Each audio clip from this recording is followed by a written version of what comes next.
అదే RTV app వార్తల్ని క్షణాల్లో చదివే అవకాశం ఉంటుంది. ఒక న్యూస్ పేపర్, ఒక టెలివిజన్ ఛానల్ మీ చేతుల్లో ఎప్పుడూ ఉంటాయి. తెలంగాణ ఉద్యమంలో ఎంతో మంది కళాకారులు తమ గళాన్ని వినిపించారు, చిందు వేశారు, పాట పాడారు, తెలంగాణ ఉద్యమాన్ని ప్రపంచానికి చాటి చెప్పారు. అయినా నిరుద్యోగ కళాకారులుగానే నిలిచిపోయామని చెప్పి ఆవేదన వారిలో ఉంది.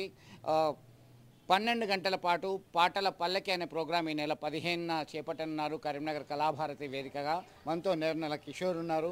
చెప్పండి, ఎందుకు ఈ ప్రోగ్రాం తీసుకున్నారు? ఇది పాటల పల్లకిలో 12 గంటలు కరీంనగర్ కళాభారతిలో ముందుగా ఆర్టీవీ ప్రేక్షకులకు కళాభివందనాలు తెలుపుతూ ఈ కార్యక్రమం యొక్క ముఖ్య ఉద్దేశం ఏంటంటే తెలంగాణ ఉద్యమంలో ఆడి పాడిన కళాకారులు రాష్ట్రం ఏర్పడిన తర్వాత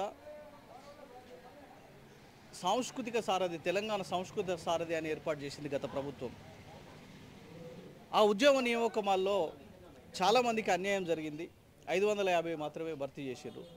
మిగిలిపోయిన కళాకారులకి ఈ ప్రజాప్రభుత్వం అవకాశం కల్పించి మిగిలిపోయిన కళాకారులను ఆ సారథి సంస్థలోకి తీసుకోవాల్సిందిగా, ఉద్యోగాలు ఇవ్వాల్సిందిగా కోరుతూ నిర్వహించేదే ఈ పాటల పల్లకి.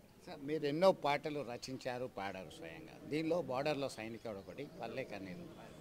ఎట్లున్నవే నా పల్లె, ఎట్లున్నవే నా పల్లె, నువ్వు ఎట్లున్నవే నా తల్లి, ఎట్లున్నవే నా పల్లె, నువ్వు ఎట్లున్నవే నా తల్లి, మూల సుక్క ఒడుమంగానే బాల సంతుల గంట నిద్రలేపేది, మస్క సీకటిలోన మా పల్లె లేసేది, పచ్చని చెట్లల్ల పక్షుల కిలకిల, కోళ్ళ గూటిలోన కోడి పుంజుల కూత, అమ్మలక్కాలంతా అలుకు పూతల వెంట, అమ్మలక్కాలంతా అలుకు పూతల వెంట, ఎట్లున్నవే నా పల్లె, నువ్వు ఎట్లున్నవే నా తల్లి. పల్లె జీవన విధానాన్ని అంతా చూపిస్తుంది పాట. ఈ మధ్యకాలంలో ఆపరేషన్ సింధూర్ సైతం సక్సెస్ అయినటువంటి నేపథ్యం, గతంలో అందరి నోళ్ళలో బోర్డర్లో సైనికుడా అని చెప్పి సైనికుల త్యాగాలకు సంబంధించిన. అవును అప్పుడు కార్గిల్ యుద్ధం అప్పుడు రాసినది. బార్డర్లో సైనికుడా భారత్కు రక్షకుడా, బార్డర్లో సైనికుడా భారత్కు రక్షకుడా, కార్గిల్లో కన్ను మూస్తివా, ఓ సైనికుడా మా కోసం ప్రాణాలిస్తివా,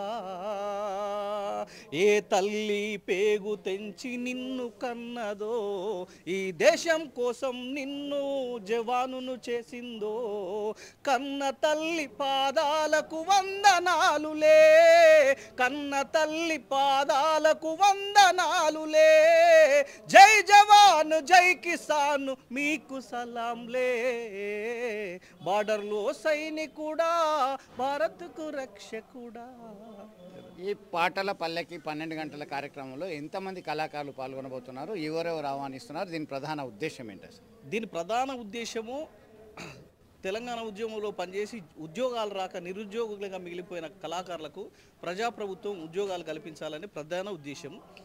కరీంనగర్ ఉమ్మడి జిల్లాకు చెందిన పేరు మోసిన కళాకారులంతా కళాభారతికి రానున్నారు. వారి మాట పాట ఈ ఉద్యోగ కళాకారుల తరఫున, ఈ దగాపడ్డ కళాకారుల తరఫున వాయిస్ వినిపించనున్నారు. కళాభారతి దద్దరిల్లనుంది. రాష్ట్ర వ్యాప్తంగా చాలా వందలాది మంది కళాకారులు తరలి రానున్నారు. అర్హులైనటువంటి నిరుద్యోగ కళాకారులందరికీ ఉద్యోగాల కల్పనే సాధనంగా ఆ ధ్యేయంగా ఈ నెల 15న చేపట్టే ప్రోగ్రాం సక్సెస్ కావడానికి ఇప్పటి నుంచే సమాయత్తం అవుతున్నటువంటి పరిస్థితి మనం స్పష్టంగా గమనించవచ్చు. వీడియో జర్నలిస్ట్ సుమంత్తో కలిసి చంద్రశేఖర్, ఆర్టీవీ కరీంనగర్ నుండి. మరిన్ని వీడియోస్ కోసం ఛానల్ ని సబ్స్క్రైబ్ చేయండి. లేటెస్ట్ అప్డేట్స్ కోసం వాట్సాప్ ఛానల్ ని ఫాలో చేయండి. అండ్ లింక్ డిస్క్రిప్షన్ లో ఉంది.